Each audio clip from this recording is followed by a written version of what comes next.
Hello दोस्तों, क्या हाल चाल। होप सब बढ़िया होंगे। तो बात करेंगे इस सीरीज की, तो तुम्हें ये बहुत पसंद आएगी। और हाँ, गॉड्स पार्ट टाइमर वाली सीरीज का न्यू एपिसोड शाम में देखने को मिल जाएगा। तो बढ़ते हैं इस वीडियो की तरफ। रिफेन हार्ट का डेली रूटीन पता है क्या है? सुबह सुबह उसे एक पेड़ से बांध दिया जाता है और फिर दिन भर उसकी कूट कूट के धुलाई होती है। येप, ये वो वाला वर्कआउट नहीं है जो कोई भी फालतू मनहाव प्रोटेगनिस्ट झेल सके। बेचारे ने भागने की भी कोशिश करी, पर उसका मास्टर हमेशा उसे रेड हैंडेड पकड़ लेता था। उसके मास्टर का मानना था कि खुद जैसा चार्ट बनाने का यही एक रास्ता है। अब ये रिफेन हार्ट इस पागल मसल मैन के चक्कर में कैसे फंसा, ये जानने के लिए हमें शुरुआत से शुरू करना पड़ेगा। एक ऐसी दुनिया जहां इंसान मॉन्स्टर्स से नफरत करते हैं, वहां रिफेन हार्ट एक मेज हुआ करता था, ईविल का रीइंकॉर्नेशन जो मॉन्स्टर्स की आर्मी लीड करता था। एटलीस्ट इंसानों की कहानी तो यही थी, पर असलियत में वो दुनिया का सबसे नेक दिल बंदा था, क्योंकि उसका मानना था कि मॉन्स्टर्स को भी जीने का हक है। उसके लिए तो इंसान ही असली ईविल थे, जो दूसरी स्पीशीज को अपना गुलाम बनाते थे। इसलिए उसने ह्यूमन सिविलाइजेशन छोड़ी और दूसरे बींग्स के साथ रहने लगा। उसने ट्रोल्स, ड्वार्फ्स, ओक्स और बाकी रेसेस को एक साथ लाया। अपनी मेहनत से वो दुनिया का सबसे स्ट्रॉन्ग 10 सर्कल मेज बना और एक ऐसा एम्पायर खड़ा किया जहां कोई डिस्क्रिमिनेशन ना हो, अंतार्स एम्पायर। पर इंसानों को यह हजम नहीं हुआ कि मॉन्स्टर्स तरक्की कर रहे हैं। उन्होंने जंग छेड़ दी। ह्यूमैनिटी के 5 बड़े हीरोज ने रिफेन हार्ट के प्यारे जनरल्स और उसकी लवर एक एल्फ जिसका नाम सिरस था, सबको मार दिया। जब ये हीरोज रिफेन हार्ट को मारने आए तो उसका सब्र टूट गया। अपने दोस्तों को खोने के बाद वो वही डेमन किंग बन गया जैसा लोग उसे बोलते थे। उसने 4 हीरोज को तो एक साथ ढेर कर दिया, पर रास्ते में खड़ा था मार्शल किंग टेस्ट्रॉन। टेस्ट्रॉन किसी ग्रीक गॉड जैसा तगड़ा था। इस मसल हेड में इतनी पावर थी कि उसने एक ही ब्लो में रिफेन हार्ट की खोपड़ी बबल रैप की तरह फोड़ दी। रिफेन हार्ट समझ गया कि वो इस ग्रीक गीगा चार्ट को सीधे नहीं हरा सकता, तो उसने अपना ट्रम्प कार्ड निकाला, रिग्रेशन मैजिक। वो 10 सर्कल मैजिक से पास्ट में जाना चाहता था ताकि सब ठीक कर सके, पर लास्ट मोमेंट पे टेस्ट्रॉन ने उंगली कर दी और सब गड़बड़ हो गया। रिफेन हार्ट पास्ट में तो पहुंच गया, पर एक कमजोर मेज के बजाय अब उसके पास टेस्ट्रॉन की मस्कुलर बॉडी थी। और ट्विस्ट ये कि टेस्ट्रॉन बेचारा यंग रिफेन हार्ट की बॉडी में फंस गया। अब रिफेन हार्ट बन गया है legendary king of fists, Gerard क्रोमप्रॉइस का चेला। जो कुछ टेस्ट्रॉन ने जिम्ब्रो बनने के लिए झेला था, अब रिफेन हार्ट को वही सब सहना पड़ रहा है। एक दिन जब उसका मास्टर पहाड़ से नीचे गांव गया था, रिफेन ने अपना मैजिक चेक करने की कोशिश करी, पर वो फेल हो गया। वो एक सिंपल स्पेल तक नहीं कर पा रहा था। उसे लगा कि क्या इस बॉडी में विजार्ड बनना पॉसिबल भी है। तभी उसे एक इनह्यूमन प्रेजेंस फील हुई। एक ग्रीन स्किन्ड लड़का वहां आया और उसे वार्निंग दी कि अगर जिंदा रहना है तो दूसरी तरफ देखो। रिफेन समझ गया कि ये 3-4 साल का ओर्क है जो शायद किसी बैटल एरिना से भागा है। ओर्क ने धमकी दी कि अगर रिफेन ने उसे इग्नोर किया तो वो उसकी जान बख्श देगा। रिफेन को याद आया कि ओक्स बड़े प्राउड होते हैं और बिना बात के खून खराबा नहीं करते। उसने ओक्स की लैंग्वेज ऑफ ग्रेस में बात करी और पूछा कि क्या कोई उसका पीछा कर रहा है। ओर्क हैरान रह गया। रिफेन ने हेल्प ऑफर करी और कहा कि मुझ पे ट्रस्ट करो। अपनी लैंग्वेज सुन के ओर्क का दिल पिघल गया और उसे रिफेन में उम्मीद दिखने लगी। वो ओर्क लड़का रिफेन को एक बड़े भाई की तरह देखने लगता है और उसे उसकी बातों में सच्चाई लगती है। फिर भी वो वार्न करता है कि उसकी हेल्प करने के चक्कर में रिफेन मुसीबत में फंस जाएगा। ओर्क की क्लासी बातें सुनकर रिफेन को शक होता है कि ये कोई आम ओर्क नहीं बल्कि किसी नोबल खानदान से है। रिफेन थोड़ा चौड़ में कहता है कि वो हेल्प कर सकता है और मैजिक यूज करके ओर्क के छुपने के लिए एक जगह बना देता है। जाने से पहले छोटा ओर्क बोलता है कि इतनी तगड़ी बॉडी वाला बंदा खुद को विजार्ड कह रहा है, ये बड़ा अजीब है। फिर वो दिल से शुक्रिया बोलता है। थोड़ी देर बाद वहां सोल्जर्स का एक ग्रुप आता है जो कुछ चिल्लर सिल्वर कॉइन्स के लिए ओक का पीछा करने पर चिढ़े हुए थे। उनका लीडर रिफेन को लालच देने के लिए एक गोल्ड कॉइन ऑफर करता है, पर यह साफ एक ट्रिक थी। रिफेन मना कर देता है, पर एक सोल्जर को पैरों के निशान दिख जाते हैं। रिफेन को तब रियलाइज होता है कि सिंपल मैजिक से निशान नहीं छुपते। फिर भी वो उन्हें आगे नहीं जाने देता, क्योंकि ये एरिया फ्यूचर किंग ऑफ फिस्ट्स का है। सोल्जर्स को बड़ा गुस्सा आता है कि एक गांव का बच्चा उनका रास्ता रोक रहा है, पर उनका लीडर वार्न करता है कि इसे हल्के में मत लो। वो लोग 10 से ज्यादा थे, पर इस लाल बाल वाले लड़के में कुछ अलग बात थी। रिफेन का ऑरा चमकने लगता है। वो बड़े आराम से वार्निंग देता है कि उसके हाथ डेडली वेपन्स हैं, एक मुक्का किसी की भी जान ले सकता है, इसलिए रहम खाते हुए वो वेपन यूज करेगा। वो एक क्लब उठाता है और कहता है कि कम से कम तुम लोग इसके वार से जिंदा तो बच जाओगे। भले ही जिम अनब्रेकेबल बिना वेपन्स के लड़ने पर फोकस करता है, पर वो वेपन स्किल्स भी सिखाता है। सोल्जर्स डर जाते हैं, पर फिर भी अटैक करते हैं। लड़ाई शुरू होते ही रिफेन उनकी धुलाई शुरू कर देता है, लोगों को मूली गाजर की तरह फेंकने लगता है। सोल्जर्स को पता ही नहीं था कि ये क्लब टेक्निक सिर्फ लड़ने के लिए नहीं, बल्कि चेलों को कूट कूट के खतरनाक फाइटर बनाने के लिए होती हैं। लड़ाई के बीच रिफेन नोटिस करता है कि ये लोग मर्सनरीज हैं। वो उनके शरीर के हर हिस्से पर रिलेंटलेस स्ट्राइक्स मारता है। जब एक सोल्जर पीछे से अटैक करता है तो उसकी तलवार रिफेन की बॉडी से टकराते ही मुड़ जाती है। वो लोग चिल्लाने लगते हैं कि कोई इंसान इतना टफ कैसे हो सकता है। इन टेक्निक्स की खूबसूरती ये है कि ये मारती नहीं है, बस हड्डियां और जॉइंट्स तोड़ देती हैं। लास्ट में सिर्फ एक सोल्जर बचता है जो कांप रहा होता है। रिफेन उसे भी एक झटके में ढेर कर देता है, ये बोल के कि जब तेरे सारे दोस्त नीचे गिरे हैं तो तू क्यों खड़ा है। पिटने के बाद मर्सनरीज उसे थैंक्स बोलते हैं कि उसने उन्हें जिंदा छोड़ दिया।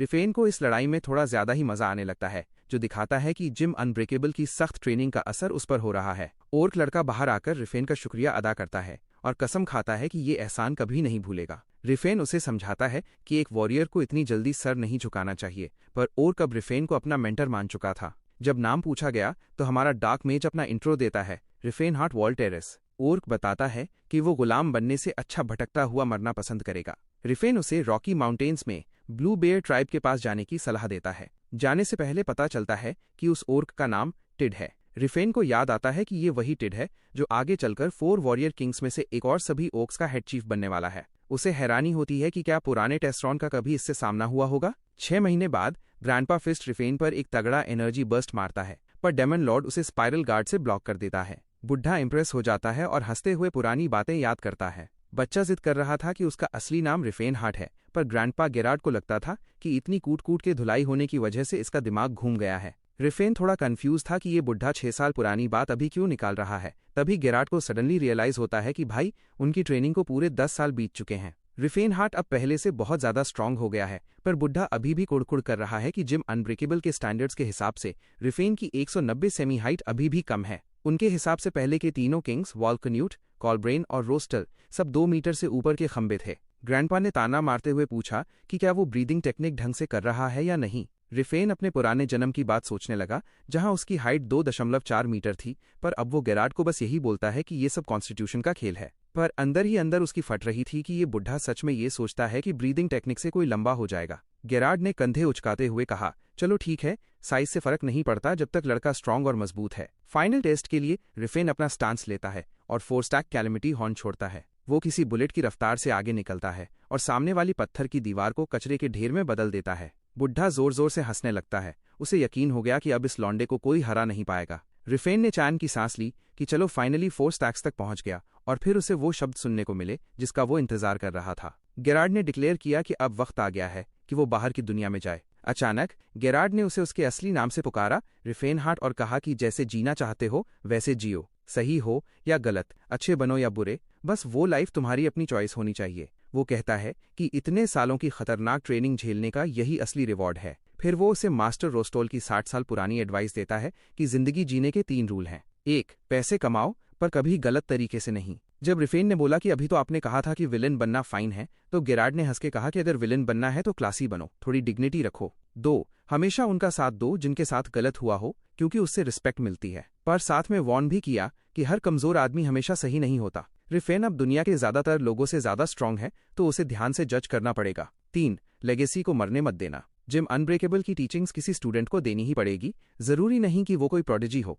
बस कोई ऐसा जिसे तुम छोड़ना न चाहो। गेरार्ड ने उसे सफर के लिए थोड़े पैसे दिए, कुछ 30 सिल्वर कॉइन्स और एक जोड़ी कपड़े। रिफेन हैरान रह गया कि विसल किंगडम के सबसे अमीर लोगों में से एक, जिसका कैपिटल में मनोर है, वो इतने कम पैसे दे रहा है। माना कि ये एक आम आदमी के 6 महीने का खर्चा था, पर उसे ज्यादा की उम्मीद थी। गेरार्ड ने समझाया कि मार्शल सेक ने जाने वाले फंड्स फिक्स कर रखे हैं और उनके जमाने में तो सिर्फ 25 मिलते थे। उन्होंने ये भी बताया कि सेटलेड माउंटेन्स में उन्होंने एक छोटा सा गिफ्ट छुपा रखा है, और रिफेन को वहां का मैप पकड़ा दिया। जब रिफेन वहां से निकला तो उसे आजादी का एहसास सरियल लग रहा था।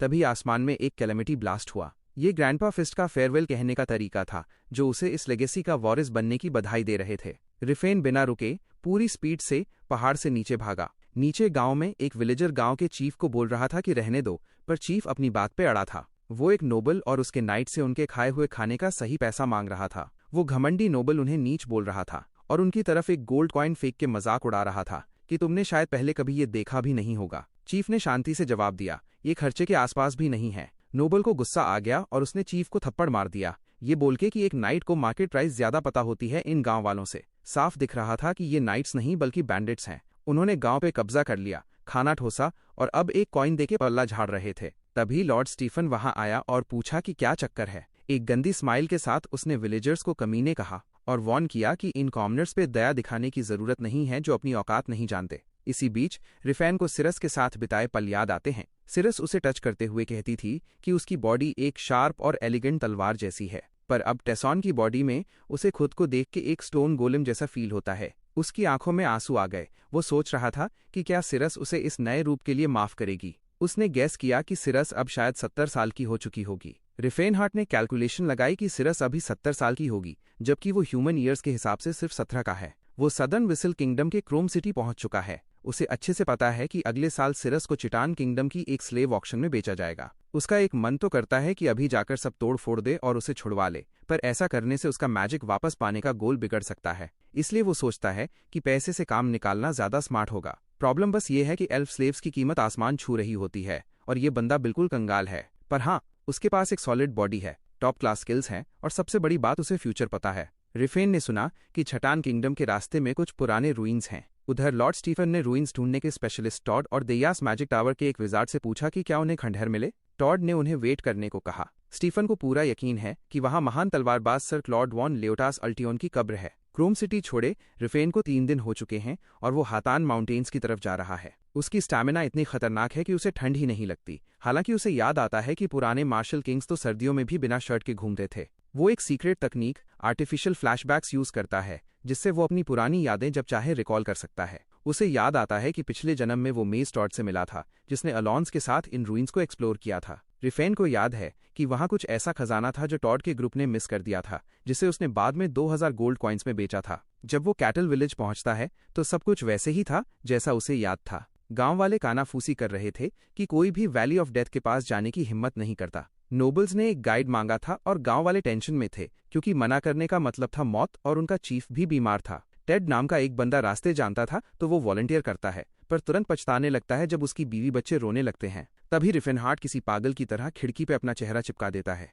और बड़े मजे में ऑफर करता है कि मैं जाऊंगा इसकी जगह। रिफेन बनता तो ऐसे है जैसे वो बस वहां से गुजर रहा था, पर वो खुद जानता है कि ये सुनने में बड़ा सस्पिशियस लग रहा है। जब गांव वाले पूछते हैं तो वो फुल कॉन्फिडेंस में कहता है कि वो ये रास्ता जानता है और पहले भी वहां जा चुका है। लोग उसे वार्न करते हैं कि वैली ऑफ डेथ से कोई वापस नहीं आता, पर रिफेन मन में सोचता है कि ये लोग लकी हैं कि मैंने इनके एक बंदे की जान बचा ली। असलियत में वो वैली ऑफ डेथ एक डंजन है जो पुराने सिल्वर एज की निशानी है। 50 साल पहले हाउस एलियन के क्लॉड ने सिर्फ 45 की उम्र में अपना ऑरा अवेकन किया था और उसकी बहादुरी के किस्से पूरे किंगडम में मशहूर थे। पर जब फेम सर चढ़ गई तो वो अपनी लिमिट्स भूल गया और सिर्फ एक सेवक के साथ उस वैली में घुस गया और कभी वापस नहीं आया। उनके खानदान की पुरानी तलवार डेमन स्वॉर्ड ओलियन भी वहीं खो गई। 50 साल से लोग उस तलवार को ढूंढ रहे हैं। स्टीफन शायद उसी क्लॉड का पोता है। रेलिया स्टीफन की बड़ी तारीफ कर रही होती है कि वो बिना घोड़े के भी एक असली नाइट लगता है। उधर हमारा मसल फ्रीक रिफेन नोटिस करता है कि एक स्लेयर एल्फ स्टीफन के साथ मजे कर रही है। उसके आगे उसे सालोन दिखता है जो ग्रुप का यंग प्रीस्ट है।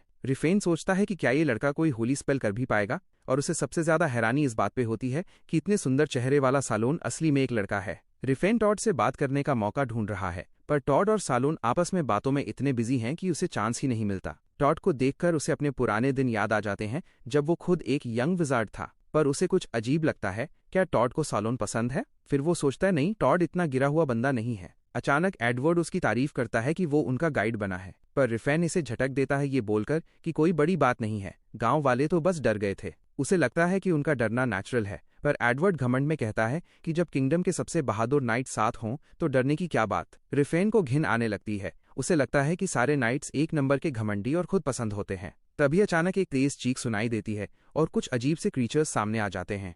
जंगल से अचानक एक अम्बुश होता है और अजीब से क्रीचर्स हमला कर देते हैं। उन्हें देखते ही रेलिया चिल्लाती है, गंदे जानवर, शेर की कृपा पाए हुए इंसानों पर हमला करने की हिम्मत कैसे हुई। स्टीफन तुरंत अपने नाइट्स को उन्हें पीछे धकेलने का ऑर्डर देता है। टॉड फायर चेन स्पेल निकालता है जिससे चारों तरफ तबाही मच जाती है और सालोन सोल्जर्स को अनयील्डिंग करेज से ब्लेस करता है। इन सबके बीच स्टीफन की तलवारबाजी उम्मीद से ज्यादा तेज थी, पर रिफेनहार्ट की फाइटर आई को उसमें बहुत गलतियां दिख रही थीं। उसे लग रहा था कि मास्टर गेरार्ड को जिम अनब्रेकेबल पर गर्व होना ही चाहिए, क्योंकि ये नाइट्स तो उसके सामने कुछ नहीं है। तभी इस तगड़े बंदे ने देखा कि मॉन्स्टर्स का एक झुंड कुछ ओक्स का पीछा कर रहा है। उसने एक पंच मारा और एक मॉन्स्टर के चिथड़े उड़ा दिए। वो मन ही मन सोच रहा था कि किसी को भी नॉन ह्यूमंस की परवाह क्यों नहीं है। टॉड की पुरानी कहानियों के हिसाब से ये वही जैकार्ड प्लेन्स थी जहां गाइड को मरना चाहिए था जब लॉर्ड स्टीफन पार्टी लीड कर रहा हो। स्टीफन इतनी बुरी तरह मॉन्स्टर्स को काट रहा था कि उसे आसपास वालों की कोई फिक्र ही नहीं थी। रिफेन को समझ आ गया कि गाइड क्यों मरता होगा, क्योंकि स्टीफन एक गंदा इंसान है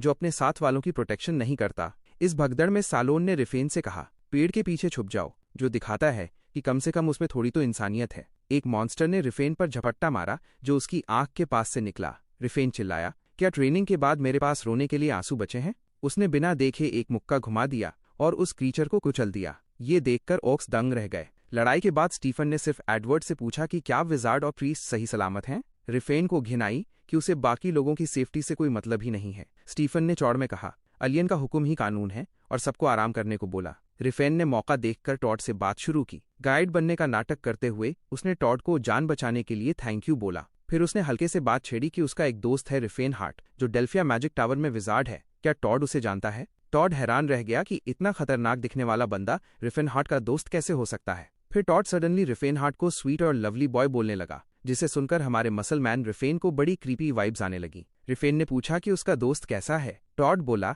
कि वो लड़का अपने पुराने अंदाज में मैजिक सीख रहा है। जब रिफेन ने थोड़ा और खुरेदा तो टॉड रिफेन हार्ट की तीखी नाक, मोती जैसी आंखों और स्मूथ स्किन की तारीफों के कसीदे पढ़ने लगा। रिफेन को समझ आ गया कि ये ठरकी बुढ़ा उसकी बॉडी का दीवाना है, पर ये गैराट जैसा नहीं बल्कि एक नंबर का पर्वर्ट है। रिफेन का मन किया कि इस कमीने को वहीं ढेर कर दे, पर उसने कंट्रोल किया और पूछा कि रिफेन हार्ट का एटीट्यूड और पर्सनालिटी कैसी है। टॉड बोला उसे उसके दिमाग या कामों से कोई मतलब नहीं, वो बस ठरकी की तरह लार टपका रहा था। तभी सालोन ने पूछा कि क्या रिफेन को चोट लगी है। रिफेन ने उसे झटक दिया और कहा, पहले उन ओक्स को चेक करो। सालोन ने उन्हें हील किया, पर बाकी इंसान ताना मारने लगे, इन क्रीचर्स पर अपनी पावर वेस्ट मत करो। रिफेन ने नोटिस किया कि सालोन भी उन्हें बराबरी का नहीं बल्कि पेट्स जैसा ट्रीट कर रहा है। उसे रियलाइज हुआ कि इंसानों की सोच कितनी गिरी हुई है और नॉन ह्यूमंस को हक दिलाना एक बहुत बड़ी जंग होगी। स्टीफन ने गाइड को आगे बढ़ने का ऑर्डर दिया। रिफेन चिढ़ गया, पर उसने एक रोबोटिक टोन में जवाब दिया, नदी की तरफ चलो। स्टीफन को यह थोड़ा अजीब लगा। कुछ घंटों बाद उनका सामना बेसिलिस्क,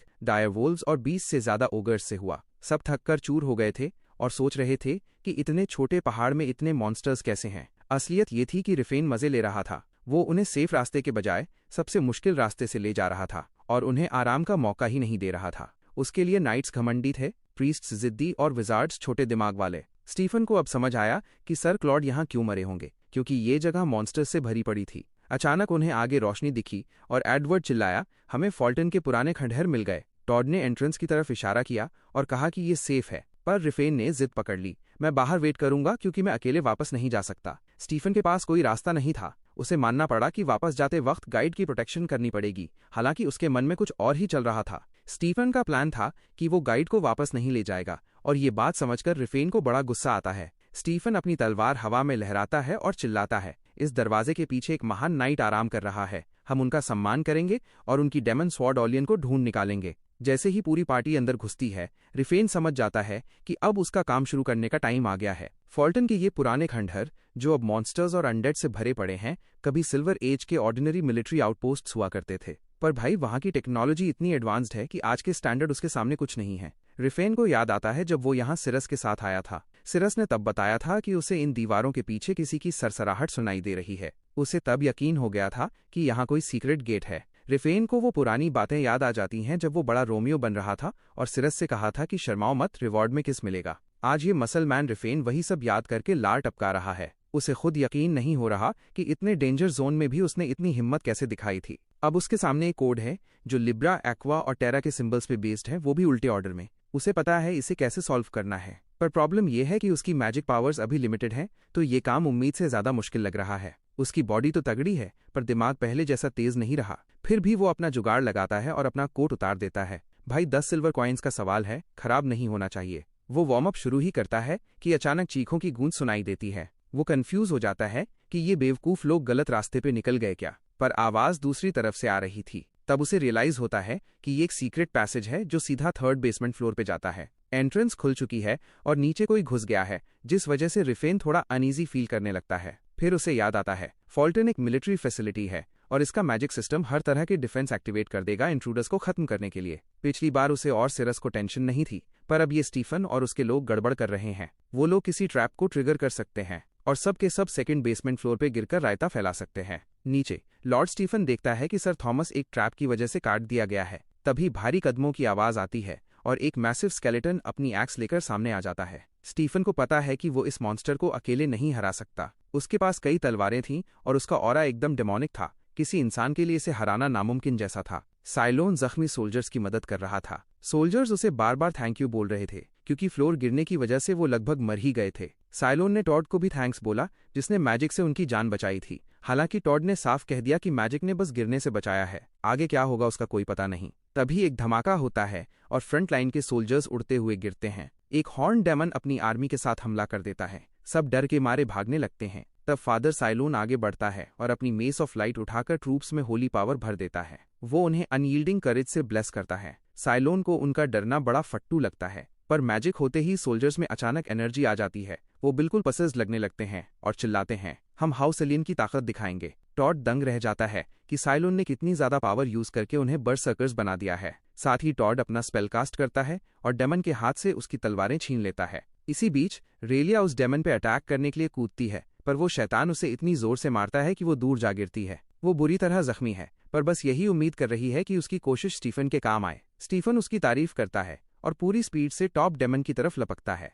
एडवर्ड अपने लीडर की वाहवाही करता है, जबकि स्टीफन उन गंदे मॉन्स्टर्स को गालियां देता है और सबको फोकस्ड रहने को बोलता है। वो उन्हें याद दिलाता है कि यही वो जगह है जहां महान नाइट क्लॉड मारे गए थे। अचानक ऊपर से आग की लपटें निकलने लगती हैं और एक और डेमोनिक बीस्ट आ जाता है जो दहाड़ते हुए सोल्जर्स को जलाने लगता है। स्टीफन उन्हें कहता है, डरो मत, हाउस ऑलियन के बहादुर नाइट्स बनो। लड़ाई एकदम घमासान में बदल जाती है, पर स्टीफन पीछे हटने को तैयार नहीं है। वो उन डेमन्स को हर हाल में हराना चाहता है। ऑलियन खानदान की इज्जत की कसम खाकर वो उस आग उगलते हुए बीस्ट की तरफ बढ़ता है। स्टीफन अपनी शूटिंग स्ट्राइक लेकर उस आग उगलने वाले बीस्ट पर झपटा, पर भाई बीस्ट ने उसे मूली की तरह उखाड़कर जमीन पर पटक दिया। स्टीफन वहां बिना हिले डुले मुर्दे जैसा पड़ा था। फादर सालोन आगे बढ़ा और अपनी होली लाइट छोड़ दी, पर उसका भी घंटा कुछ असर नहीं हुआ। जैसे ही डेमन सालोन को कुचलने वाला था, रिफेनहार्ट अचानक पता नहीं कहां से प्रकट हो गया। उसने मॉन्स्टर को पीछे धकेला और प्रीस्ट के सामने ढाल बनकर खड़ा हो गया। और भाई सिर्फ एक मुक्का, एक ही ब्लो में उसने उस भयंकर बीस्ट का कचूमर निकाल दिया।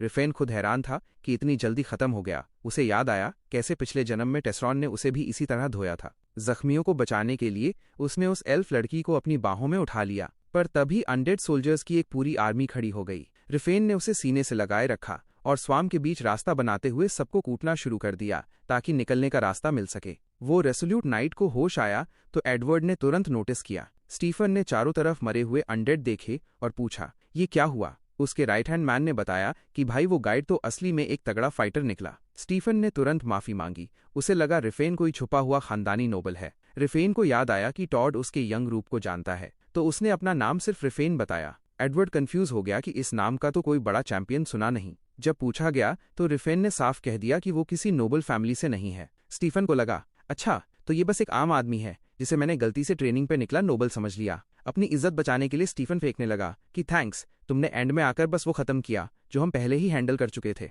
उसने रिफेन की स्किल की तारीफ तो की, पर हमारा आयरन फिस्ट एकदम मुंह फट है। उसने स्टीफन की बेइज्जती कर दी कि लगता है तुम्हारे पास दिखाने को कुछ बचा नहीं है और तुम सच्चाई से आंखें फेर रहे हो। ये सुनते ही स्टीफन की सुलग गई। वो चिल्लाने लगा कि हाउस अल्टियोन का सम्मान करो। एडवर्ड उसे शांत करने भागा और रिफेन को बोला कि एक आवारा को एटिकेट का क्या पता। स्टीफन ठंडा हुआ और पूछा कि तेरा मास्टर कौन है। रिफेन ने पल्ला झाड़ लिया कि बस यहाँ वहां से सीख लिया। असलियत में उसे पता था कि अगर उसने मास्टर गेराट का नाम लिया तो पूरे कॉन्टिनेंट में ढिंढोरा पिट जाएगा और वो बुढ़ा उसे ढूंढ लेगा। स्टीफन को यकीन नहीं हो रहा था कि बिना ढंग की ट्रेनिंग के कोई इतना स्ट्रांग कैसे हो सकता है। रिफेन ने उसे ऑर्डर्स दिए कि अपने जख्मियों पर ध्यान दो। एडवर्ड हैरान था कि ये बंदा कितने घमंड से ऑर्डर्स दे रहा है, जैसे कोई किसी दूसरे देश का राजा हो। रिफेन उनसे ऐसे बात कर रहा था जैसे कोई बड़ा आदमी छोटे बच्चों से करता है। तभी अचानक सालोन बीच में घुसा और पूछा, रिफेन तुम्हारी हाइट कितनी है? भाई प्रीस्ट तो इस बीफ केक का दीवाना हो गया था। उसे पता चला कि रिफेन 192 सेमी का है। जब ट्रेनिंग के बारे में पूछा तो रिफेन ने बोला, बस बहुत मार खाई,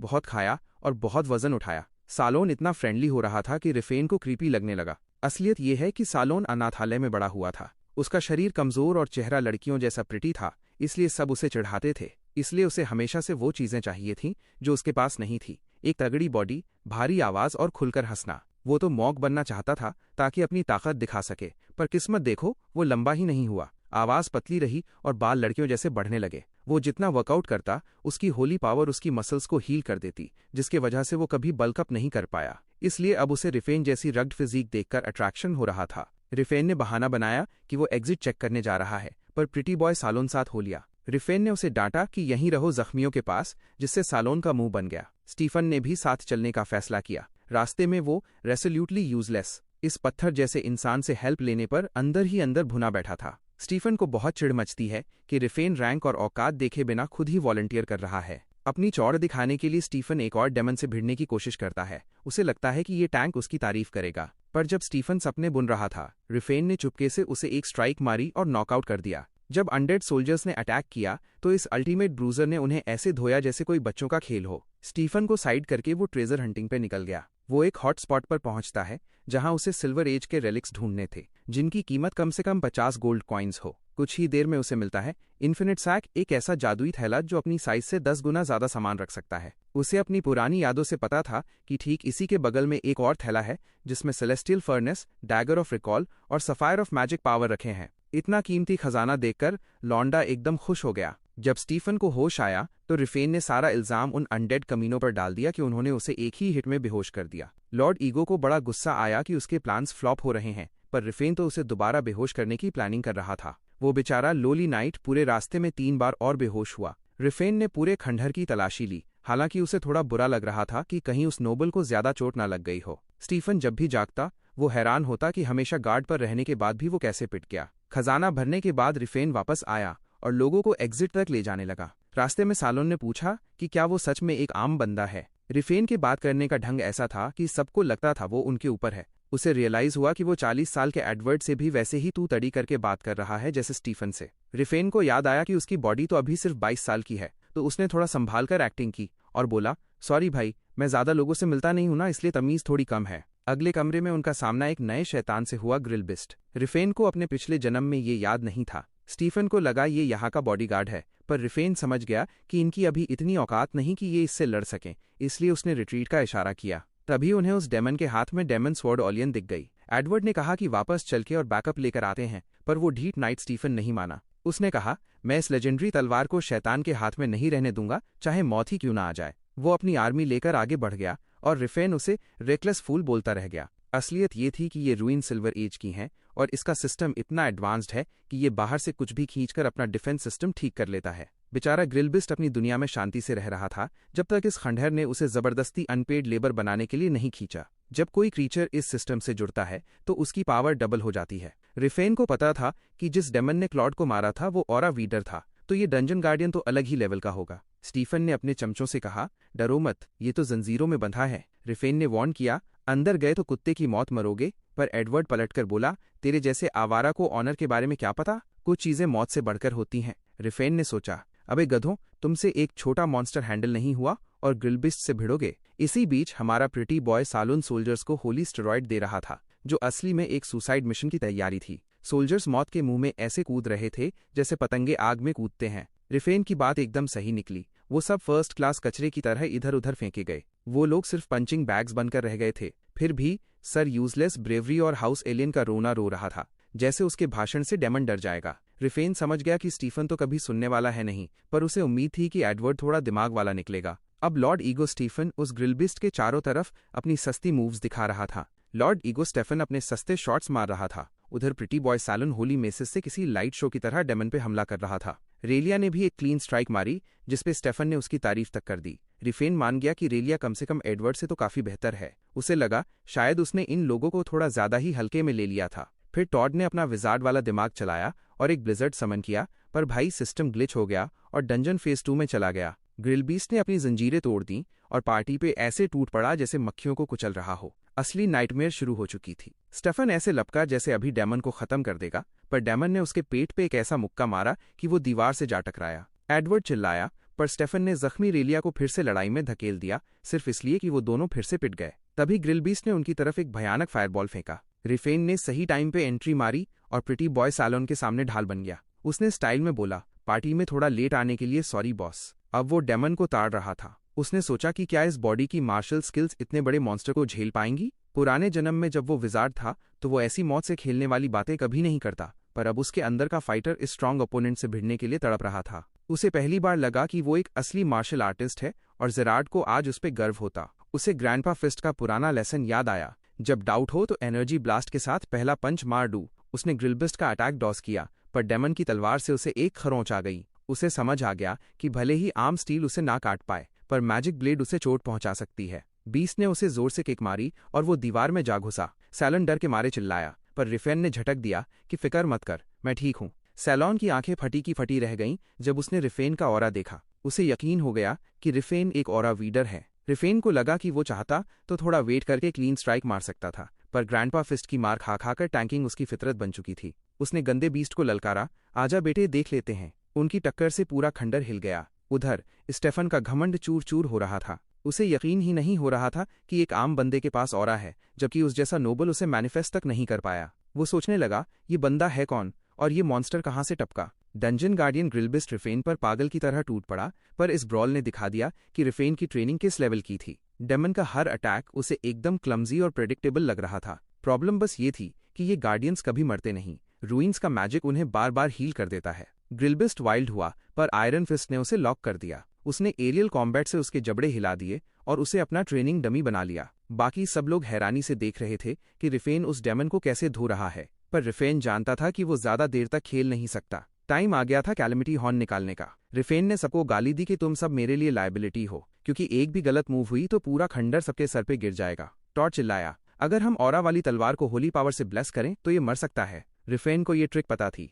पर उसने एडमिट किया कि उसे वेपन में ऑरा डालना नहीं आता। टॉड लगभग बेहोश हो गया ये सुनकर कि ये ढीठ बंदा सिर्फ अपनी बॉडी में ऑरा दौड़ाता है। उसने रिफेन के सेट को पागल तक कह दिया। रिफेन ग्रिल्बिस्ट से कुश्ती लड़ ही रहा था कि सैलोन ने कहा, इसका शरीर काफी टफ है, और उसने रिफेन और उसकी तलवार दोनों को फिलिनिन्स के नाम पे ब्लेस कर दिया। ब्लेसिंग रिफेन के अंदर बिजली की तरह दौड़ी। उसने डेमन को किसी खिलौने की तरह उठाया और दीवार पे दे मारा। रिफेन को रियलाइज हुआ कि सैलोन ने होली स्ट्राइक, जो कि मेटल के लिए होता है, वो उसकी बॉडी पे कास्ट कर दिया और वो काम भी कर गया। सैलोन ने इस क्रेजी ब्रूजर को खुला छोड़ दिया। रिफेन ने पहले एक जबड़ा तोड़ डिवाइन किक मारी, फिर डिवाइन नी और फिर डिवाइन पंच। उसने ग्रिलबीस्ट को हवा में उछाला और एकदम हीरो स्टाइल में उस डेमन का काम तमाम कर दिया। इस फ्लैशी किल के बाद प्रिटी बॉय सैलोन तो रिफेन को ऐसे देख रहा था जैसे उसकी आंखों में सितारे चमक रहे हों, पर रिफेन ने बस घुर्राते हुए कहा, ओए साइलेंट, अब ये स्पेल हटाने का कष्ट करेगा। जब जख्मियों को बाहर निकाला जा रहा था तब सर यूजलेस बीच में टपक पड़ा और बोला कि रिफेन ने अपनी आइडेंटिटी बहुत ज्यादा छुपा कर रखी।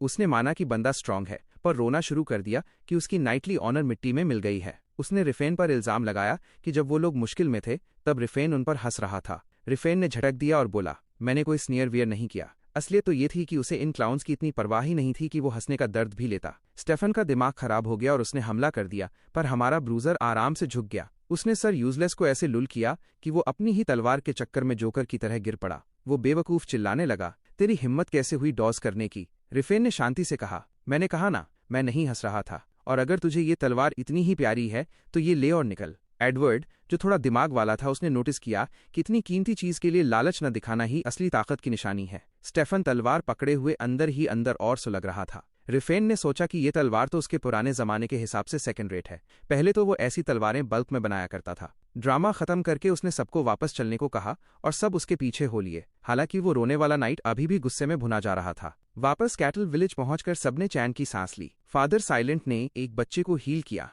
प्रिटी बॉय सैलोन ने वहां हीलर मर्चेंट का रूप ले लिया, बीमारों का इलाज करने लगा और गांव वालों को सोने के सिक्के ऐसे बांट रहा था जैसे कैंडी हो। लॉन्डा मार्केटिंग जानता था, अपनी होली ऑर्डर की इमेज चमका रहा है। दूसरी तरफ लॉर्ड यूजलेस अपने बंदों के साथ कहीं निकल गया। उसने एडवर्ड से कहा कि रिफेन की इन्वेस्टिगेशन करो। एडवर्ड मान गया क्योंकि रिफेन की ताकत ने स्टेफन को हिलाकर रख दिया था। हालांकि स्टेफन ये मानने को तैयार नहीं था कि वो कमजोर है। इधर आयरन फिस्ट अब सिरस से मिलने निकलने वाला था, पर उसे समझ नहीं आ रहा था कि ये प्रिटी बॉय उसके पीछे क्यों चिपका है। सैलोन ने समझाया कि उसने एक ट्रैवलिंग प्रीस्ट बनने का रास्ता चुना है ताकि गॉडेस की कृपा बांट सके। वो पिलग्रिम्स की सेवा करना चाहता था, भले ही ऐसे प्रीस्ट रास्ते में अक्सर टपक जाते हैं। वो पहले होली ऑर्डर वापस जाने वाला था, पर अब उसने यात्री बनने का फैसला किया। फिर उसका वाइब थोड़ा क्रीपी हो गया जब उसने पूछा कि क्या वो सबसे स्ट्रांग बंदे के साथ ट्रैवल कर सकता है। रिफेन तुरंत वो लुक पहचान गया। ये वही लुक था जो जेराड या टॉड देते थे, उसकी बॉडी को अजीब तरीके से ताड़ना। रिफेन ने ठंडी सांस ली। उसे लगा कि उस पर कोई श्राप है कि हमेशा जोकरों से घिरा रहता है। रिफेन उसे मना करने ही वाला था कि उसे याद आया कि सैलोन एक क्लेरिक है, एक चलता फिरता फर्स्ट एड किट। अगर सिरस को चोट लगी तो ये काम आएगा। रिफेन सिरस से मिलने के लिए एक्साइटेड था, पर प्रिटी बॉय उसे लगातार पूछे जा रहा था, भाई एब्स कैसे बनाए, अपर मिडिल और लोअर एब्स की कोई टिप दो। रिफेन ने बस इतना कहा, बहुत मार खाओ और बड़े पत्थर उठाओ। उसने ये भी बताया कि एक बार उसने एक एल्केमिस्ट से प्रोटीन नाम के मसल बूस्टिंग पोशन के बारे में सुना था, जिसे सैलोन ने तुरंत बकवास कहकर खारिज कर दिया। उसी वक्त अपने महल में कारेन ट्रेड यूनियन का वॉरिस लॉर्ड विनॉट बैरेट पागल हो रहा था एक एल्फ की ट्रेनिंग पर। वो चिल्ला रहा था कि एल्फ्स को अपने मास्टर की सेवा दिल और जान से करनी चाहिए। उसका बटलर माफी मांग रहा था, पर बैरेट भड़का हुआ था कि ये स्लेयर वाली एल्फ सस्ती तो मिली पर एक फूटी कौड़ी के लायक भी नहीं है। सिरी बिस्तर से उठी और बोली कि वो ऐसी ही पैदा हुई है, उन अनोइंग आंखों के साथ। विनॉट ने ऑर्डर दिया, इस ब्रोकन प्रोडक्ट को वापस करो और कोई सही वाली लेकर आओ, चाहे कितनी भी महंगी हो। सिटान प्रिंसिपैलिटी के बदनाम एल्फ स्लेव मार्केट एल्फनहाइम में वही एल्विन लड़की नंबर 148 तीसरी बार बिकने के लिए डिस्प्ले पर लग गई। दूर नॉर्थ में सिटान प्रिंसिपैलिटी है, जो जुरान रिवर के किनारे बसा एक व्यापारी देश है। रिफेन और प्रिटी बॉय फाइनली वहां की कैपिटल जेपलिन पहुंच गए, जहां हर तरफ व्यापारियों की भीड़ थी। सैलोन हैरान नहीं था, ये कॉन्टिनेंट का सबसे बड़ा व्यापारी शहर जो था। रिफेन ने बताया कि ये शहर उन मर्चेंट्स ने बनाया है जिन्होंने ग्रिम किंगडम से जमीन खरीदी थी, इसलिए यहाँ सब कुछ पैसे और प्रिविलेज के दम पर चलता है। उसे पता था कि उसकी सिरस इसी शहर में कहीं है। प्रिटी बॉय पीछे से चिल्लाया, भाई थोड़ा धीरे चलो, अपनी लंबी टांगों का दिखावा मत करो। दोनों शहर में घूम रहे थे कि तब भी उन्होंने देखा एक बुढ़ा आदमी ट्रिक नाम के एक तगड़े गुंडे के सामने गिड़गिड़ा रहा है। उस कमीने गुंडे ने बुढ़े पर रोलाने ट्रेड यूनियन की बेइज्जती करने का इल्जाम लगाया और उसे 30 बार कूट दिया। फिर उसने बड़े आराम से पेमेंट के तौर पर 30 गोल्ड कॉइन्स वहां फेंक दिए। प्रिटी बॉय सैलोन भागा भागा बुढ़े की हेल्प करने गया और गार्ड्स को ढूंढने लगा, पर वो हैरान रह गया जब उसने देखा कि बुढ़ा शांति से अपने कॉइन्स उठा रहा है। बुढ़े ने कहा, कोई बात नहीं बेटा, इन पैसों से मेरा यहाँ बसने का काम हो जाएगा। सैलोन डर गया कि कोई इतनी मार खाने के बाद भी नॉर्मल कैसे रह सकता है सिर्फ पैसों के लिए, पर रिफेन ने उसे याद दिलाया, भाई मैंने पहले ही कहा था, ये शहर सिर्फ सिक्कों पर चलता है। रिफेन को लगा था कि ट्रैवल करके उसने दुनिया देख ली है, पर उसने ऐसा शहर कभी नहीं देखा जहां हर क्राइम का सोल्यूशन जेल नहीं बल्कि फाइन हो, बस जेब में पैसा होना चाहिए। सैलोन ने हैरानी से पूछा कि इस बीफ केक का इस शहर में क्या काम। रिफेन ने कैजुअली बोला, मैं यहाँ एक एल्फ खरीदने आया हूँ। ये सुनते ही सैलोन जम गया, उसे घिन आने लगी कि वो कैसे बंदे के साथ घूम रहा है। रिफेन थोड़ा पैनिक हुआ और समझाने की कोशिश करने लगा, क्योंकि वो अपनी पिछले जन्म की बातें तो बता नहीं सकता था। सैलोन बोला कि उसे मर्द जात से ही नफरत है, तो रिफेन ने चिढ़ते हुए याद दिलाया, अबे तू भी तो मर्द ही है। इसी बीच वो गुंडा ट्रिक अपने एल्फ्स के सामने चौड़ में बोल रहा था कि जो भी रोलाने ट्रेड यूनियन के खिलाफ बोलेगा उसे मेहनत करनी चाहिए, क्योंकि सड़कों पर चिल्लाने से सिर्फ पैसे मिलते हैं। उसके पीछे पीछे एल्फ्स की भीड़ थी जो उसकी फालतू बातों पे हाँ में हाँ मिला रही थी। तभी ट्रिक ने लॉर्ड विनॉट बैरेट को आते देखा और पूछा, ओए उस स्लेयर एल्फ का क्या हुआ जो तूने खरीदी थी। बैरेट चिढ़ गया और बोला, 2 हफ्ते पहले ही वापस कर दी, वो सुनती नहीं थी। ट्रिक जोर से हंसने लगा और उसका मजाक उड़ाया, लगता है तू इतना कमजोर है कि एक एल्फ स्लेव को भी काबू नहीं कर सकता, तभी तेरी कारें यूनियन टॉप 10 में भी नहीं आती। बैरेट ने पलटकर जवाब दिया, भाई वो स्लेयर एल्फ बहुत लोगों ने वापस की है, तभी तो वो इतनी सस्ती थी। ट्रिक ने स्माइल दी और मन में प्लान बनाया कि वो एल्फनहाइम जाकर उसे खरीद लेगा, सिर्फ बैरेट को जलाने के लिए। रिफेन ने देखा कि हमारा स्किनी लंप सैलोन फिर से वर्कआउट कर रहा है और वो सोचने लगा कि इतनी मेहनत के बाद भी ये हड्डी का ढांचा ही क्यों है। उसने सैलोन को समझाया, ज्यादा मत कर, शरीर में दर्द हो जाएगा, पर सैलोन ने तुरंत मैजिक से खुद को हील कर लिया जैसे कोई बड़ी बात ना हो। तभी रिफेन को असली प्रॉब्लम समझ आई, हीलिंग मैजिक असली में टाइम को पीछे कर देता है। मसल तो तब बनती है जब वो स्ट्रेन के बाद रिकवर हो, पर ये प्रिटी बॉय तो बार बार खुद को स्क्वायर 1 पर रीसेट कर देता है। इस ढीठ ने 5 साल जीरो प्रोग्रेस में बर्बाद कर दिए। रिफेन ने प्रॉमिस किया कि वो उसे सही तरीका सिखाएगा और पूछा, तेरे लंबे बाल बीच में नहीं आते। सैलोन बोला, भाई ये काटने के बाद बहुत फास्ट बढ़ते हैं, जिसे सुनकर रिफेन सोचने लगा कि इसके दिमाग में ऐसा क्या चलता है जो बाल इतनी तेज बढ़ते हैं। रिफेन ने बात खत्म की और बोला, पैसे का जुगाड़ हो गया है, अब स्लेव ऑक्शन चलते हैं, और सैलोन भी साथ हो लिया। वो जगह हर तरह के स्लेव से भरी थी, पर एल्व्स की डिमांड सबसे ऊपर थी। उनकी खूबसूरती और लंबी उम्र की वजह से वो ऑक्स या ड्वार्फ से कहीं ज्यादा कीमती थे। उनका बचपन और जवानी ही कई दशकों तक चलती है। वहां के रेट्स कुछ ऐसे थे, एक स्लेयर एल्फ 800 गोल्ड कॉइन्स में बिकती है, एक नॉर्मल फीमेल एल्फ 300 कॉइन्स की, एक छोटी बच्ची 100 और एक यंग मेल सिर्फ 30 कॉइन्स में। ओक्स बहुत सस्ते थे, एक स्वॉर्ड्समैन ओक 10 कॉइन्स, नॉर्मल स्लेव 5 और बच्चा सिर्फ 4-5 कॉइन्स। एडल्ट मेल एल्व्स की कोई डिमांड नहीं थी क्योंकि वो अक्सर सुसाइड कर लेते थे, पर ओवरऑल एल्व्स बहुत पॉपुलर थे क्योंकि वो इंसानों से कहीं ज्यादा वक्त तक जवान रहते हैं। वहां एक जोक भी चलता था कि सिर्फ बेवकूफ ही बच्चे एल्फ में इन्वेस्ट करेगा, क्योंकि व्यापारी खुद बुढ़ा होकर मर जाएगा पर प्रॉफिट नहीं देख पाएगा। सैलोन ने बताया कि एल्फनहाइम एक स्पेशलाइज्ड ऑक्शन है जिसकी 300 साल पुरानी ट्रेडिशन है। रिफेन को ये सुनकर घिन आई कि ऐसी जगह को पैराडाइज ऑफ एल्व्स कहा जाता है। सैलोन ने माना कि वो पहले कभी एल्फ ऑक्शन नहीं गया, पर उसे लगता था कि एल्व्स को ओक से बेहतर ट्रीट किया जाता है। रिफेन ने कड़वेपन से कहा, हैं तो वो स्लेव्स ही, क्या वो सच में खुश हैं? सैलोन बोला, शायद वो जंगल में भूखे मरने से तो बेहतर ही हैं। पर रिफेन को पता था कि ये सिर्फ इंसानों की सोच है। डर हमेशा ताकत के पीछे आता है। उसने अब एक नए तरह का प्लान बनाना शुरू कर दिया था। रिफेन अब एक डार्क एम्पायर नहीं, बल्कि एक ऐसा एम्पायर बनाना चाहता है जहां हर रेस आज़ादी से रह सके। ऑक्शनर ने एल्फनहाइम के प्राइस स्लेयर्स को दिखाना शुरू किया, जिन्हें देखकर प्रिटी बॉय सैलोन शर्म से लाल हो गया। ऑक्शनर को बड़ा अजीब लगा कि ये ब्रूट एक यंग लेडी को ऑक्शन हाउस में क्यों लाया है। फॉरेस्ट फेरीज जो ग्रेट स्पिरिट की वंशज हैं, उन्हें किसी प्रोडक्ट की तरह बिकते देखकर रिफेन को घिन आ रही थी। उसने पूछा कि क्या किसी डार्कर स्किन वाली स्लेयर एल्फ है। वो बंदा मजाक उड़ाने लगा कि इसका टेस्ट बड़ा हटके है और उन एल्फ्स की डाइट और ट्रेनिंग की ऐसे तारीफ करने लगा जैसे कोई सेल्स पिच हो। रिफेन ने उसे बीच में ही रोका और कहा, ज्यादा पकाओ मत, मुझे सीधा उस एल्फ से मिलाओ। फाइनली उसे नंबर 148 के पास ले जाया गया, जो अभी पूरी तरह बड़ी भी नहीं हुई थी। अपनी पुरानी सिरस को इस हालत में देखकर रिफेन का दिल टूट गया। उसे पुरानी यादें आने लगीं जब सिरस उसे डांटती थी, क्योंकि मेज रिफेनहार्ट ने एक फायर प्लांट और सीड रॉक को मिक्स कर दिया था और सब कुछ ब्लास्ट होने वाला था। आक्विजार्ड रिफेनहार्ट तब बच्चों की तरह मुंह बनाता था कि उसे लगा था वो कुछ नया इन्वेंट कर रहा है। सिरस चिल्लाती थी कि कल भी तूने यही किया था और सब उड़ा दिया था। फिर भी वो रिफेन का गंदा चेहरा साफ करते हुए सोचती थी कि ये बुढ़ा होने के बाद भी कितना क्यूट लगता है। रिफेन ने उसे कहा था कि उसे सर बोलना बंद करे और कैजुअली बात करे, पर उसने तब मना कर दिया था। फिर उसे वो दिन याद आया जब हर तरफ आग लगी थी और किंग रिफेन अपने 4 वॉरियर्स के साथ गैलरी पहुंचा था। टिड उसे आखिरी बार मिलने आया था। किंग ने अथिल्का, मशेलन और सिरस को देखा और पूछा कि सब इतने उदास क्यों हैं। उसे मौत से डर नहीं लगता था। पूरी दुनिया के 2 मिलियन सोल्जर्स उन्हें खत्म करने के लिए इकट्ठे हुए थे। किंग सोच रहा था कि क्या ये देश सच में एक रेस को मिटाने के लिए खुद को तबाह कर लेंगे। टिड ने गिड़गिड़ा कर कहा कि हमारे साथ चलिए, पर रिफेन नहीं माना। उसने कहा वो रुकेगा ताकि बाकी सब निकल सकें। उसने आलपोत से माफी मांगी कि इतनी डिवाइन गारंटी के बाद भी वो कंगाल हो गया। ड्वार्फ ने एक पुरानी प्रोफेसी बताई थी कि एक एल्फ को अपने पास रखना, ओर्क के दिखाए रास्ते पे चलना। कोई ऐसा आएगा जो अबीस ऑफ डायमंड को पार करके किस्मत बदल देगा और सॉल्वेशन लाएगा। तब रिफेन को समझ नहीं आया था कि ड्वार्फ्स उसे सेवियर क्यों कह रहे हैं, सिर्फ इसलिए क्योंकि उसने उनके सैंक्चुरी का आधा हिस्सा उड़ा दिया था। रिफेन ने तब सिरस को उनके साथ जाने को कहा और बोला कि अगर मैं ना बचूं तो कोई अच्छा लड़का ढूंढ लेना, पर सिरस अड़ गई कि वो उसका इंतजार करेगी और रिफेन ने उसे आखिरी बार गले लगाया था। वापस प्रेजेंट में सेलर को थोड़ा गिल्टी फील हो रहा था। उसने कहा कि ये डिफेक्टिव प्रोडक्ट है, इसकी कोई तमीज नहीं है और 3 बार वापस आ चुकी है। ये स्किल्स में तो उस्ताद है, पर पर्सनालिटी बहुत खराब है, इसलिए इसे बाकी एल्व्स को ट्रेनिंग देने के लिए रखा गया है। रिफेन का इंटरेस्ट देखकर सेलर ने प्राइस 300 गोल्ड कॉइन्स कर दी। सैलोन को लगा इतनी सस्ती क्यों। सेलर ने कहा क्योंकि ये इंफीरियर प्रोडक्ट है। जब सिरस अपने नए ओनर के सामने खड़ी हुई, रिफेन बस उसके शरीर के जख्म देख रहा था। सेलर ने डॉक्टर बुलाने को कहा, पर रिफेन ने सैलोन को इशारा किया, तेरा काम है, शुरू हो जा। रिफेन ने ठंड से बचाने के लिए अपना कोट सिरस के ऊपर डाला।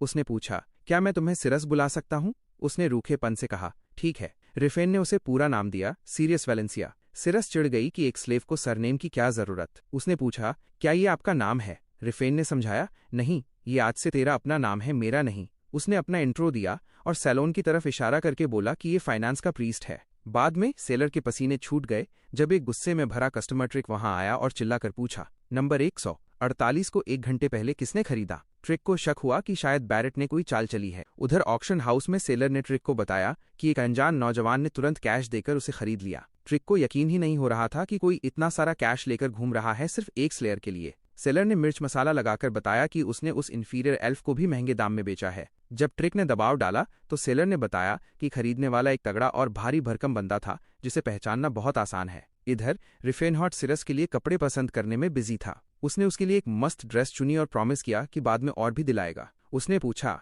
भूख लगी है? पर सिरस ने रूखेपन से जवाब दिया, वही करूंगी जो मेरा मास्टर चाहेगा। रिफेन ने उसे समझाया कि उसे मास्टर मत समझो, पर सिरस डर गई कि क्या वो उसे वापस करने वाला है। सिरस को यह बंदा बिल्कुल समझ नहीं आ रहा था। उसे अपना कोट दे रहा है, अच्छे कपड़े दिला रहा है और ऐसे ट्रीट कर रहा है जैसे वो कोई स्लेव नहीं बल्कि एक इंसान लड़की हो। रिफेन ने कहा, बेहतर होगा अगर तुम मुझे एक साथी समझो और सिर्फ नाम से बुलाओ। सिरस ने अपने दिमाग में कहानी बना ली कि शायद ये कोई ठरकी एडवेंचरर है जो हीरो और स्वॉर्ड्समैन वाला गंदा रोल प्ले कर रहा है। उसने फैसला किया कि वो उसे सर रिफेनहार्थ बुलाएगी, क्योंकि उसके हिसाब से सब इंसान एक जैसे ही होते हैं। बाद में वो लोग रेडांतीज ग्रेस नाम के रेस्टोरेंट गए, जहां सिरस किसी भूखे जानवर की तरह खाने पर टूट पड़ी। रिफेन ने बताया कि ये जेपलिन का सबसे फेमस रेस्टोरेंट है। सैलोन ने धर्म का ज्ञान बांटना शुरू किया कि अगर ये गॉडेस ऑफ हार्वेस्ट का मंदिर है तो खाना फ्री होना चाहिए, जिस पर रिफेन ने उसे चुप करा दिया कि तेरा फिनान धर्म भी तो खूबसूरती के नाम पे पैसे छापता है। रिफेन खुशी खुशी सिरस को खाना खाते देख रहा था, पर सिरस को उसका घूरना थोड़ा क्रीपी लग रहा था। रिफेन को याद आया कि पिछले जन्म में वो इसी जगह अपनी फर्स्ट मीटिंग की एनिवर्सरी सेलिब्रेट करने आए थे।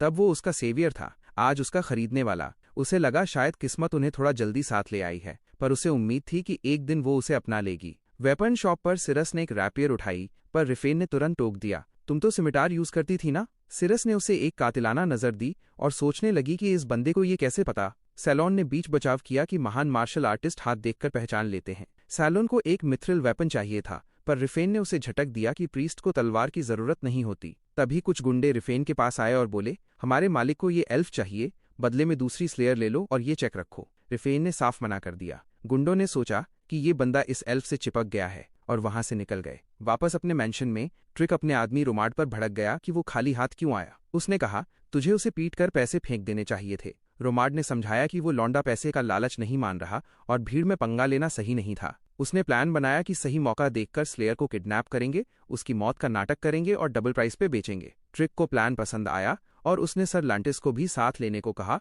जो आजकल मुफ्त की रोटियां तोड़ रहा था। इधर रिफेन हॉट अपने बचे हुए 2000 गोल्ड कॉइन्स गिन रहा था। उसे याद आया कि जल्द ही पड़ोसी देश क्रोआंट्स में बुरा अकाल आने वाला है। हालांकि रेडांते की जमीन बहुत उपजाऊ थी, पर अगले साल इतनी भयानक भूखमरी आएगी कि माँ बाप अपने बच्चों को खाने लगेंगे। रिफेन ने डिसाइड किया कि अभी ग्रेन में इन्वेस्ट करना स्मार्ट मूव होगा। उसने रोलाने, कारेन और ताओबान के बारे में सोचा, पर रोलाने को तुरंत लिस्ट से हटा दिया क्योंकि रिफेन हार्ट को अच्छे से याद था कि पिछले जन्म में रोलाने यूनियन के ठरकी लीडर ने सिरस के साथ बहुत गंदी हरकतें की थीं, इसलिए उसने उन्हें लिस्ट से निकाल दिया। अब बचा ताओबान, जो कॉन्टिनेंट की तीसरी सबसे बड़ी यूनियन थी और अनाज के मामले में रोलफान की दुश्मन थी। उधर ताओबान का लीडर सेओल्ट ताओबान गुस्से में पागल हो रहा था जब उसने सुना कि रोलाने वाले वीट और बार्ली आधे दाम में मार्केट में फेंक रहे हैं। वो उन्हें अनएथिकल और पागल बोल रहा था क्योंकि उसे डर था कि उसके सारे ट्रेड पार्टनर्स हाथ से निकल जाएंगे। तभी उसके चमचे ने बताया कि कोई इन्वेस्टमेंट करने आया है। पहले तो सेओल्ट ने मजाक उड़ाया कि कोई चिल्लर लेकर आया होगा जो उल्टा मुसीबत बनेगा, पर जब उसने सुना कि बंदा 1500 गोल्ड कॉइन्स कैश दे रहा है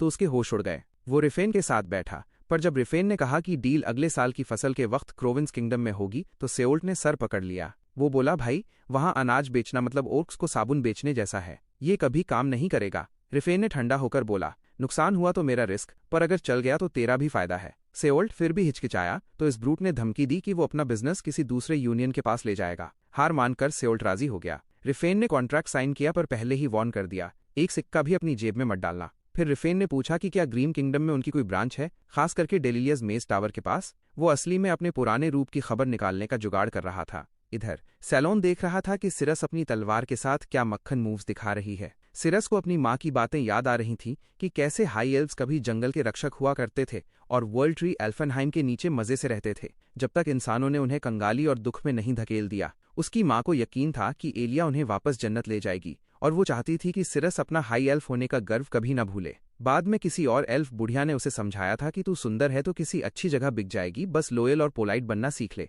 पर सिरस के साथ उल्टा हुआ, उसे मारा गया, भूखा रखा गया और उसका मजाक उड़ाया गया। उसके लिए सुकून का रास्ता काइंडनेस नहीं बल्कि उसकी तलवार थी। उसे याद था कि उसके पेरेंट्स भी इज्जत के साथ लड़ते हुए मरे थे और तलवार चलाते वक्त उसे उनका गर्व महसूस होता था। सैलोन उसकी मूव्स देखकर डैजल्ड था, पर जब सिरस ने वही फीका जवाब दिया कि मैं तो बस कोशिश करती हूँ, तो सैलोन चिढ़ गया कि ये मार्शल आर्टिस्ट सब एक जैसे बोर क्यों होते हैं। तभी अचानक गुंडों का एक गैंग वहां टपक पड़ा। रोमाड नाम के उस कमीने ने कहा, हम इस एल्फ लड़की को उसके असली मालिक के पास ले जा रहे हैं। सैलोन ने पूछा, तुम लोग हो कौन? रोमाड ने धमकी दी कि कोई तुम्हारी मदद को नहीं आएगा, हमने सब सेट कर रखा है। सैलोन ने बोला, हम इसे नहीं बेचेंगे, तो ये मारपीट क्यों? अचानक एक गुंडे ने सैलोन पर हमला किया और उसे अनोइंग ब्रैड बोला। सिरस ने सही टाइम पर अटैक ब्लॉक किया और जंग में कूद पड़ी। उसने अकेले ही बाकी गुंडों की धुलाई कर दी। रोमाड दंग रह गया कि एक स्लेव एल्फ इतनी खतरनाक कैसे हो सकती है। सैलोन ने चिल्लाकर अपने धर्म फाइनेंस का नाम लिया कि इन बदतमीजों को सबक सिखाओ।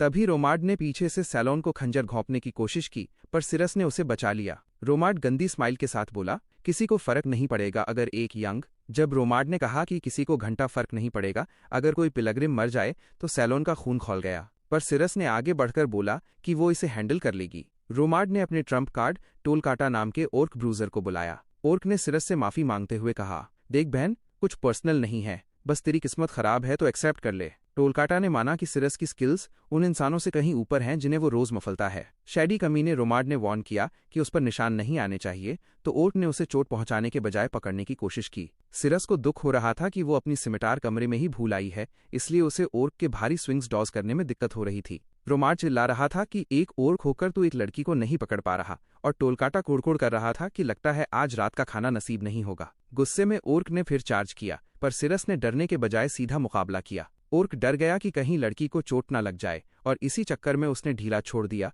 जिसका फायदा उठाकर सिरस ने सॉलिड स्ट्राइक मारी। टोलकाटा को लगा उसने उसे मार दिया, पर उसे क्या पता कि सिरस को उसके कंट्रोल पे पूरा भरोसा था। तभी फादर साइलेंट ने पूछा, क्या तुम उड़ते हुए खंजर डॉज कर सकती हो? सिरस ने हाँ कहा तो सैलोन अपना मैजिक तैयार करने लगा। रोमार्ड ने गुस्से में एक खंजर सैलोन की तरफ फेंका, पर सिरस ने उसे हवा में ही उड़ा दिया। इससे सैलोन को इतना टाइम मिल गया कि उसने अपनी प्रेयर पूरी की और उस हरामी को पीटना शुरू कर दिया। एक जोरदार धमाका हुआ। सैलोन ने भागते हुए समझाया कि डिवाइन पावर सिर्फ डेमन्स और अनडेड पे काम करती है, पर कम से कम भागने का रास्ता तो मिल गया। सिरस ने इतना ज्ञान नहीं सुना। उसने सैलोन को किसी शॉपिंग बैग की तरह उठाया और खिड़की से कूद गई। रोमार्ड ने टोलकाटा को पीछे लगाया, पर तभी सर लांटिस ने नोटिस किया कि ये लोग अभी तक एक लड़की को नहीं पकड़ पाए। उसे बड़ा मजा आ रहा था ये देखकर कि एक एल्फ स्लेयर पुराने वेटरन ओक को नचा रही है। अब बुढ़ाऊ ने सोचा कि उसकी बारी है और उसने एक ही जंप में आसमान छू लिया। रोमार्ड दंग रह गया, ये बंदा तो ऑरा यूजर निकला। सर लांटिस को इस हाइड एंड सीक में बड़ा मजा आ रहा था। दूसरी तरफ फादर सैलोन जिद कर रहा था कि वापस चलकर अपना सामान उठाते हैं। सिरस ने समझाया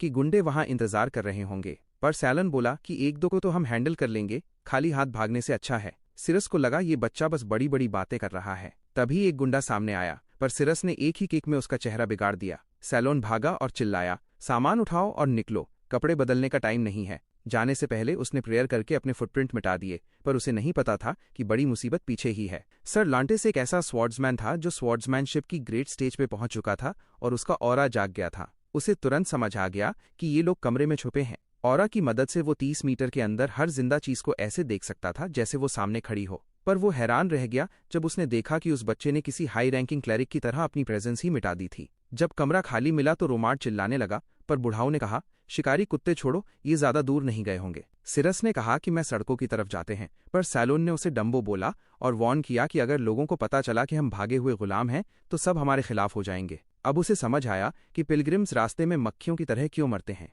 उसे रिफेन की याद सताने लगी। सैलोन ने किस्मत के लिए प्रेयर की। उसे पहले तो थोड़ा अजीब लगा कपलिंग स्पेल यूज करने में, पर फिर उसने सिरस की ताकत की तारीफ की। उसने बताया कि वो रेलिया नाम की एक और स्लेयर एल्फ को जानता है, पर सिरस उससे कहीं ज्यादा स्ट्रांग है। बदले में सिरस ने नोटिस किया कि सैलोन अपनी उम्र के हिसाब से बहुत ज्यादा हाई रैंकिंग क्लैरिक वाली बातें करता है। सैलोन को हैरानी हुई कि इस एल्फ से बात करके ऐसा लग ही नहीं रहा कि वो कोई गुलाम है, बल्कि एक आम इंसान जैसी है। वो फाइनली अपनी डेस्टिनेशन पहुंच गए, पर वहां पहुंचते ही उन्हें रियलाइज होता है कि एक अजीब सा बुढ़ा उनका पीछा कर रहा है। सर लांटिस ने उन दोनों बच्चों को वर्कआउट के लिए थैंक यू बोला और वॉर्न किया, अब भागना मत, क्योंकि पीठ दिखाकर भागना मौत को बुलावा देना है। सिरस ने डिसाइड किया कि अब डर के भागने का फायदा नहीं, सामने वाले को काट कर ही रास्ता बनाना पड़ेगा। वो सीधा उस पर झपटी और बुढ़ाऊ तुरंत समझ गया कि ये लड़की कोई कच्ची खिलाड़ी नहीं है। उसने अपनी तलवार पर असली मेहनत की थी, जो एक स्लेव के लिए बहुत बड़ी बात है। पर टक्कर होते ही सिरस हिल गई। उसे रियलाइज हुआ कि ये कोई आम गुंडा नहीं, बल्कि एक असली नाइटली कैलिबर का स्वॉर्ड्समैन है। सैलोन हैरान था कि इतना पावरफुल बंदा इन गुंडों के साथ क्या कर रहा है। उसने तुरंत सिरस की तलवार पर हाई रैंकिंग ब्लेसिंग्स की बारिश कर दी, जायंट्स की ताकत, हॉक की आंखें और बुल की टांगों वाली शक्ति। सर लांटिस की फट गई ये देखकर कि ये बच्चा एक बिशप के लेवल के स्पेल्स मार रहा है। सैलोन चिल्लाया, मैं विस्ली किंगडम के साउथ का एक जाना माना चेहरा हूँ, मार इस बुढ़ाऊ को। लांटिस हैरान था कि एक क्लैरिक के साथ मिलकर सिरस की ताकत पहचान में ही नहीं आ रही थी। पर जैसे ही लांटिस ने पलटकर वार किया, सिरस की तलवार के 2 टुकड़े हो गए। बुढ़ाऊ हंसने लगा, बेटी तेरी हिम्मत बस इसलिए ऊपर थी क्योंकि मैं तेरे साथ खेल रहा था। तभी फादर साइलेंट का चेहरा सफेद पड़ गया जब उसने असली ऑरा महसूस किया। लांटिस एक ऑरा यूजर था। सैलोन ने कभी सपने में भी नहीं सोचा था कि कोई इस लेवल का बंदा एक स्लेव एल्फ को पकड़ने के लिए अपनी पावर वेस्ट करेगा। ये तो वही बात हो गई कि चूल्हा जलाने के लिए ड्रैगन को नौकरी पे रख लिया। उसी वक्त शैडी कमीने रोमार्ड भी वहां पहुंच गया। तभी सैलोन ने उसे पहचान लिया और चिल्लाया, लांतास वॉन अल्पिनार्ड, छातान किंगडम का महान नाइट। लांटिस हैरान था कि ये बच्चा उसे जानता है। लांटिस ने 30 साल की उम्र में ऑरा अवेकन करके पूरे रेल्म को हिला दिया था, पर उसकी शोहरत के पीछे एक गंदा राज था। उसे एल्फ स्लेव्स का ऐसा गंदा फेटिश था जो कंट्रोल से बाहर हो गया, जिसने पूरे रॉयल सिटी की इज्जत मिट्टी में मिला दी। जो कभी हीरो था वो अब छातान किंगडम का सबसे बड़ा कलंक बन चुका था। सैलोन ने उसे मॉन्स्टर बोला जो यहाँ छुप कर रह रहा है। लांटिस ने कैजुअली बोला, भाई बस नौकरी कर रहा हूँ और घर चला रहा हूँ। उसने माना कि वो वहाँ कई लोगों को मारकर भागा है। रोमार्ड को लांटिस की बदनामी से कोई लेना देना नहीं था, उसे तो बस एक ऑरा यूजर चाहिए था। रोलाने ट्रेड यूनियन इसी ट्रम्प कार्ड के दम पर पिछले 10 साल में इतनी बड़ी बनी थी। रोमार्ड ने सैलोन की पावर सील करने के लिए उस पर हमला किया, क्योंकि एक हाई रैंकिंग क्लैरिक को खुला छोड़ना खतरनाक था। लांटिस ने कहा, इस सुंदर बच्चे को भी साथ ले चलते हैं, मेरा थोड़ा एंटरटेनमेंट हो जाएगा। सैलोन चिल्लाया, अबे मैं मर्द हूँ, पर वो फेटिश गीजर बस गंदी स्माइल देता रहा। सैलोन की हालत खराब थी, उसकी नसें कट चुकी थी और वो एक खूबसूरत फ्रजाइल ज़ॉम्बी की तरह खड़ा था। लांटिस ने धमकी दी कि इसके हाथ पैर ही काट देते हैं, पर इससे पहले कि वो हिले एक भयानक धमाका हुआ और पूरी जगह हिल गई। धुएं के बीच से एक दहाड़ सुनाई दी। वो रिफेनहॉर्ट था। वो गुस्से में पागल हो रहा था कि उन्होंने सिरस को हाथ लगाने की हिम्मत कैसे की। रिफेन की एंट्री होते ही पूरा कमरा ठंडा पड़ गया। सर लांटिस ने उसे ताड़ा और समझ गया कि ये रग ब्रूट कोई आम लड़का नहीं है। उसकी बॉडी से एक भारी ऑरा निकल रही थी। जब रुमार्ड ने मजाक उड़ाया कि ये तो वही रैंडम लौंडा है जिसने एल्फ खरीदी थी, तो लांटिस को उस पर तरस आया। लांटिस की इंस्टिंक्ट्स चिल्लाकर कह रही थी कि खतरा है, पर यह गुंडा रुमार्ड अभी भी उसे एक आम बच्चा समझ रहा था। और इसी के साथ ये एपिसोड यहीं एंड होता है और इसके नेक्स्ट एपिसोड्स बहुत जल्दी लाऊंगा। और हाँ, ये बहुत बड़ी सीरीज होने वाली विद 80 टोटल चैप्टर्स। तो यार चैनल को सब्सक्राइब करो, वीडियोस के मजे लो। तो हो तब तक के लिए बाय बाय, मिलते हैं नेक्स्ट वीडियो में।